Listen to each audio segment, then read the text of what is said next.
স্বাগত একুশে বিজনেসে। দর্শক, এখন রয়েছে দেশ বিদেশের ব্যবসা বাণিজ্য পরিস্থিতি এবং দেশের তৈরি পোশাক খাত নিয়ে বিশেষ আলোচনা। আমি সাদাত হাবিব বিষয় তত্ত্বের সাথে রয়েছি, আর আলোচনার জন্য স্টুডিওতে রয়েছেন বিকিমির প্রেসিডেন্ট মোহাম্মদ হাতেম।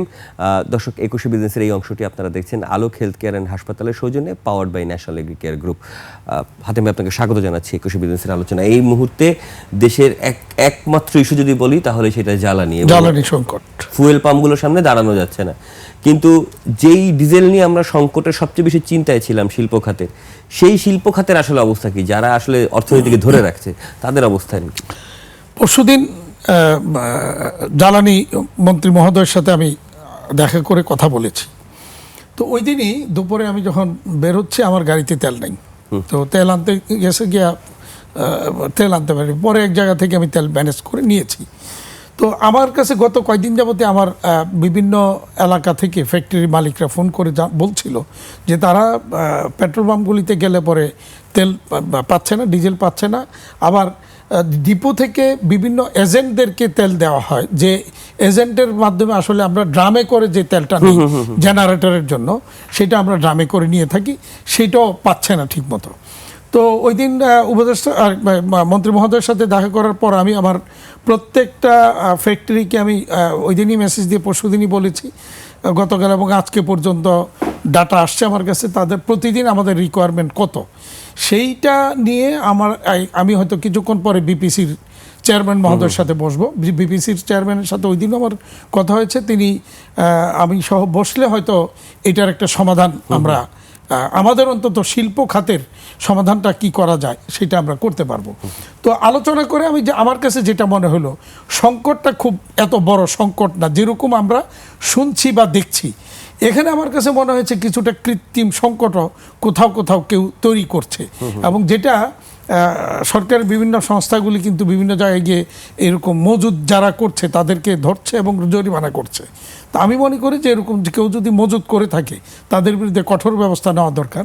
আর মজুদের প্রয়োজন নেই, যেটা হবার সরকার প্রয়োজনীয় মানে জ্বালানির ব্যবস্থা নানাভাবেই করছে। আমার মনে হয় এটা নিয়ে বড় ধরনের সংকট হওয়ার কথা নয়, সেটা কেটে যাবে। যদিও কিছুটা এই মুহূর্তে কিছুটা অনেকটা আমি বলবো যে এটাকে একটা শঙ্কা তৈরি করা হয়েছে, সেই শঙ্কা থেকেই মূলত অনেকে কেউ সংকটটাকে মোকাবেলা করার জন্য রিজার্ভ করার চেষ্টা করছে, কেউ এটাকে একটা কৃত্রিম সংকটও তৈরি করার চেষ্টা করছে। তো এই জায়গাটাকে আমার মনে হয় একটু কঠোর নজরদারিতে নেওয়া দরকার। আর শিল্প অঞ্চলে বিশেষ করে যারা এজেন্টদেরকে আগে যেটা তারা যে অভিযোগটা দেয়, পেট্রোল পাম্প এবং এজেন্টরা, তারা বলছে যে আমাদের যে প্রতিদিন আগে যে পরিমাণ রিকোয়ারমেন্ট ছিল, যে পরিমাণ তেল আমি থেকে ডিপোগুলি থেকে নিয়ে আসতাম, সেই পরিমাণ তেল এখন আমাদেরকে দেওয়া হচ্ছে না। আবার পেট্রোল পাম্প মালিক সমিতিরও কেউ বলছেন যে যেই সব পাম্পে হয়তো 2000 লিটার তেল বিক্রি হতো না, সেখানে এখন 10,000 20,000 লিটার তেল মানে রিকোয়ারমেন্ট দাঁড়ায় যাচ্ছে। একটু জানতে চাই যে সরকারের বিভিন্ন উদ্যোগ রয়েছে, ভারত থেকে তেল আনার প্রসেস চলছে, বন্দরে এই মুহূর্তে 3টা জাহাজ থেকে এলএনজি এবং এলপিজি নামানো হচ্ছে। আরো চুক্তি করেছে 260 মেট্রিক টনের মতো, গতকাল পারচেসে একটা চুক্তি হয়েছে। আবার বলা হচ্ছে যে মার্কিন যুক্তরাষ্ট্রের সাথে আমাদের যে রেসিপ্রোকাল ট্যারিফ হইলো, সেটার জন্য আবার আমাদেরকে মার্কিন যুক্তরাষ্ট্রের সাথে একটু অনুমতি নিয়ে, যেহেতু রাশিয়ার উপরে স্যাংশনটা দুর্বল হয়েছে, সেখান থেকে আবার কেনার এক ধরনের 6 লাখ মেট্রিক টন কেনার মতো একটা চিন্তা ভাবনা করা হচ্ছে। এই যে এর মধ্যে হঠাৎ করে এই ক্রাইসিসের মধ্যে রেসিপ্রোকাল ট্যারিফের ইস্যুটা আমাদেরকে আনতে হলো, এইটা কি শিল্পকে ভোগাচ্ছে? মানে এইটাকে একটা বড় বার্ডেন হয়ে গেল ভোগাচ্ছে। এই না, রেসিপ্রোকাল ট্যারিফের বিষয়টা আমরা যদি নাও আনি এখন এই মুহূর্তে, জ্বালানি সংকটটা আমাদেরকে ভোগাচ্ছে। এবং এটা নিয়ে আমাদের লোকজন, যেমন ধরেন লোডশেডিং হচ্ছে, লোডশেডিং হলে আমার জেনারেটর চালাইতেই হবে, আমার কোনো বিকল্প নেই। তারপরে আমাদের কিছু চলে, আপনার যেমন ধরেন ফার্নেস অয়েলের কিছু আছে, কিছু আমাদের কি বলে ডাইংয়ের কিছু পার্ট আছে যেগুলি জ্বালানি মানে ফুয়েল দিয়ে চলে। যেমন আমার এখানে যেমন আমার ফর্কলিফট আছে, ফর্কলিফটগুলি আবার আমার অকটেন দিয়ে বা পেট্রোল দিয়ে চালাইতে হয়, তো সেটাও আমার ওখানে লাগে। তো এরকম আমাদের নানা কাজেই আমরা কিন্তু জ্বালানিটা প্রতিদিন আমাদের এটা খুব এসেনশিয়াল পার্ট একটা ইন্ডাস্ট্রির জন্য। আর গ্যাসের ব্যাপারটা তো দীর্ঘদিনই আমরা বলে আসছি, যেটা এলএনজি কিনে সরকার যে জায়গাটাকে দিয়ে আসছে, এবং গত কিছুদিন যাবৎ কিন্তু এই জায়গাটাতে আগের তুলনায় কিছুটা কিন্তু ডেভেলপ হয়েছে এই জায়গাটা, মানে পর্যাপ্ত পরিমাণে মোটামুটি আমরা পাচ্ছি। তো এইভাবে কন্টিনিউশন চলতে থাকলে আমার মনে হয় না সরকার যেভাবে উদ্যোগ নিয়েছে এটা বড় ধরনের কোনো সংকট সামনে হবে বলে আমরা মনে করছি না। আর আরেকটা জিনিস আমি স্পেশালি ধন্যবাদ জানাই মাননীয় প্রধানমন্ত্রীকে বা এই সরকারকে, যে এই যে বিশ্ববাজারে তেলের দাম এত বেড়ে যাওয়ার পরেও কনজিউমার লেভেলে এখনো সরকার বাড়ায়নি, আগের দামটাই রেখেছে। এটা আমি মনে করি যে একটা বিশাল সহায়ক ভূমিকা পালন করছে, বিশেষ করে জনগণ এবং আমাদের ইন্ডাস্ট্রির জন্য। যে এটা একটা উচ্চ মূল্যস্ফীতির মধ্যে আমরা আছি, সেটাকে ধরেও রাখতেছে। 167 কোটি টাকা প্রতিদিন আমাদেরকে ভর্তুকি দিতে হচ্ছে। সুতরাং এটা সমালোচনাও আসতেছে যে এই পরিমাণ ভর্তুকি পার ডে যদি আমি হিসাব করি, তাহলে এক মাসের যায় পর আমার কাছে বিরাট একটা, এমনি আমরা যথেষ্ট পরিমাণ সুদ এবং লোনের ফ্যাসাদে আমরা রয়েছি। তার মধ্যে গত 2 দিন ধরে আলোচনা চলছিল, গতকাল খুবই ঢাকা শহরে আলোচনা গেছে যে তেলের দাম সমন্বয় হতে যাচ্ছে, এবং সিপিডিও বলেছে, ম্যাক্সিমাম জ্বালানি বিশেষজ্ঞই বলছেন যে যেভাবে সরকার ধরে রাখছে প্রশংসনীয়, কিন্তু এটা একটা ভিতরে একটা ইনার ব্লিড হয়তো বা করছে কিনা। একটা ব্লিডিং তো হবেই, কারণ একটা ক্রাইসিস তো হবে সেখানে, কারণ ফান্ড ক্রাইসিস একটা, সরকারের এরকম তো পর্যাপ্ত আর ফান্ড নেই, যেটা আমরা যতটুকু জানি, কারণ বিভিন্নভাবেই আমাদের নানাভাবে ফান্ডের জন্য আমরা করি, তখন ফান্ড পাওয়া যায় না। তো সেইখানে সরকার যেভাবে হোক এই জায়গাটাকে সামাল দেওয়ার চেষ্টা করছে। আমি জ্বালানি মন্ত্রী মহোদয়ের সাথে ওই দিন পরশুদিন কথা বললাম, তিনি একটা উদ্যোগ নিয়েছিলেন যে এই মূল্যটা সমন্বয় করার, কিন্তু প্রধানমন্ত্রী সেখানে বলেছেন যে না, এই মুহূর্তে মূল্য বাড়ানো যাবে না। তো এটা আসলে উনি জনগণদের মাত্র সরকার ক্ষমতা আসছে বা এসেই যখন জ্বালানি, যদিও এটা বিশ্বব্যাপী একটা সংকট, এটা ওনার মানে সরকারের কিছু এখানে করার নেই, তারপরে উনি ওই ধরনের একটা ব্লেম যে সরকার ক্ষমতায় গিয়ে জ্বালানির দাম বাড়িয়েছে, এরকম একটা মানুষের মধ্যে একটা সমালোচনা, সেটা হয়তো নিতে চান নাই। তো আলটিমেটলি যদি আপনার এই যুদ্ধ যদি চলতেই থাকে, তাহলে তো আলটিমেটলি আমাদেরকে এটা সমন্বয় তখন একটা দিকে যেতেই হবে, কারণ এইভাবে ভর্তুকি আর কতদিন দিবে। আবার আইএমএফ এর শর্তও আপনার এখানে রয়েছে, নানা রকমের তখন আবার কমপ্লিকেসি দাঁড়াবে। সুতরাং সেই জায়গায় হয়তো একটা মেন্টালি আমাদের প্রিপারেশনে রাখতে হবে যে আমাদের সমন্বয়ের দিকে একটু যেতে হবে। আপনার কাছে কি মনে হয় যদি দাম সমন্বয় করাও হয়, সেটা কি গতবার যেমন হয়েছিল একবার 90 থেকে ধাপ করে 145-এ যে গেলাম আমরা, সেরকম না করে কি মানে এইবার পর্যায়ক্রমে আস্তে আস্তে একবারে না বাড়িয়ে আস্তে আস্তে করা, আস্তে আস্তে আপনারা মনে করেন কিনা যে শিল্পের যেহেতু এই যে এখন মজুদের একটা অবস্থান দাঁড়াইছে, এরকম একটা সময়ে এইগুলা মনিটর করার জন্য আরো বেশি তদারকি হচ্ছে না? এটা কিন্তু আমরা দেখতেছি, যার কাছেই যাওয়া যাচ্ছে 45,000 টন 58,000 টন লিটার তেল পাওয়া যাচ্ছে, জরিমানা হচ্ছে 10,000 20,000, এরকম একটা। এই জায়গাটাতে আমার মনে হয় সরকার আর একটু কঠোর অবস্থান নেওয়া দরকার, যে যারা এই মজুত করবে তাদের বিরুদ্ধে কঠোর ব্যবস্থা নেওয়া দরকার, এবং সেখানে জরিমানাটা মোটামুটি একটা মানে যাতে শিক্ষণীয় বা একটা গায়ে লাগে এরকম একটা জরিমানা হওয়া উচিত।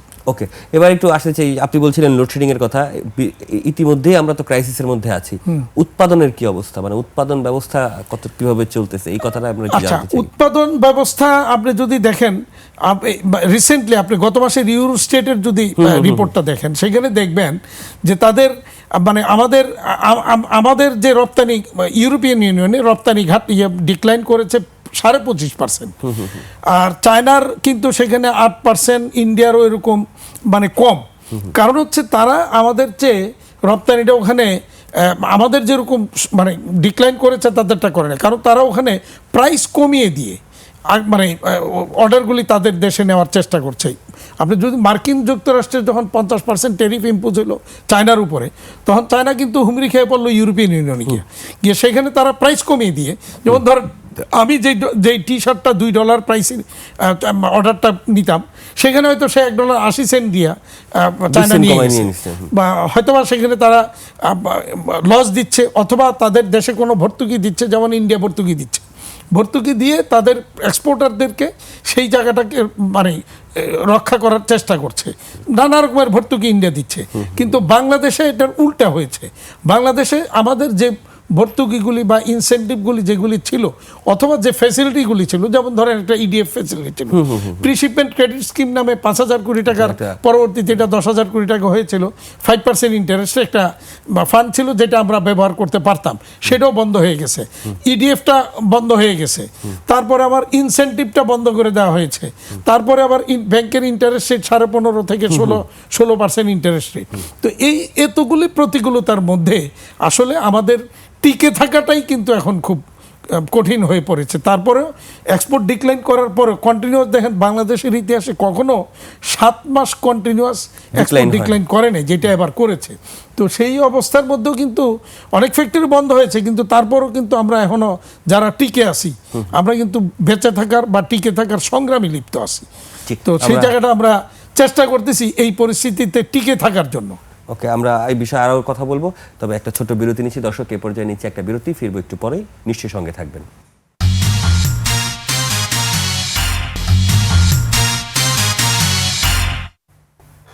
দর্শক, আবারও স্বাগত জানাচ্ছি 21শে বিজনেসে। বিরতির আগে ব্যবসা বাণিজ্যের পরিস্থিতি ও তৈরি পোশাক শিল্প নিয়ে কথা বলছিলাম বিকেএমইর প্রেসিডেন্ট মোহাম্মদ হাতেমের সঙ্গে। প্রিয় দর্শক, 21শে বিজনেসের এই অংশটি আপনারা দেখছেন আলোক হেলথ কেয়ার অ্যান্ড হাসপাতালের সৌজন্যে, powered by National Agricare Group. ফিরছি আলোচনায়। মিস্টার হাতেম, আমরা কথা বলছিলাম টিকে থাকার লড়াইয়ের কথা বলছিলেন। এর মধ্যে যদি জ্বালানির দাম বাড়ে তাহলে তো এই টিকে থাকা আরো কঠিন হয়ে যাবে। কঠিন। কোনো অ্যাসেসমেন্ট থেকে বিকেএমই গেছে কিনা, যে আপনারা কোনো প্রস্তাব দিয়েছেন কিনা যে এর উপরে বাড়ায় না, কয়টা দিন পরে বাড়ায়? এখন সরকার তো বাড়াবে, হলো কি পরিমাণ তাদের মানে সমন্বয় করতে গেলে কি পরিমাণ বাড়ানো দরকার ওরকমই বাড়াবে। আমরা যে এত বাড়াবেন না, এখন তো এক্সিস্টিং যেটা আছে এটাই তো আমার জন্য বেশি। তো এখন আমি কত বলবো যে এর বেশি বাড়াবেন না? সুতরাং ওরকম বলার কোনো সুযোগ নেই। এখন আপনি দেখেন যে গত 2 বছরে যদি আমি বলি যে কোনটা আমাদের কমেছে, ম্যানুফ্যাকচারিং কস্ট কিন্তু আমার প্রত্যেকটা জায়গাতে বেড়েছে। আমার শ্রমিকের মজুরি বেড়েছে, ব্যাংক ইন্টারেস্ট বেড়েছে, আমার গ্যাসের দাম যেটা 12 টাকা থেকে, আপনি মনে আছেন 2022-এর ফেব্রুয়ারির 1 তারিখ থেকে 12 টাকার গ্যাস 30 টাকা করে ফেললো। এরপরে এটা ক্যাপটিভে করে ফেললো 31.5 টাকা। পরবর্তীতে গত বছর আবার করলো এটা 42 টাকা।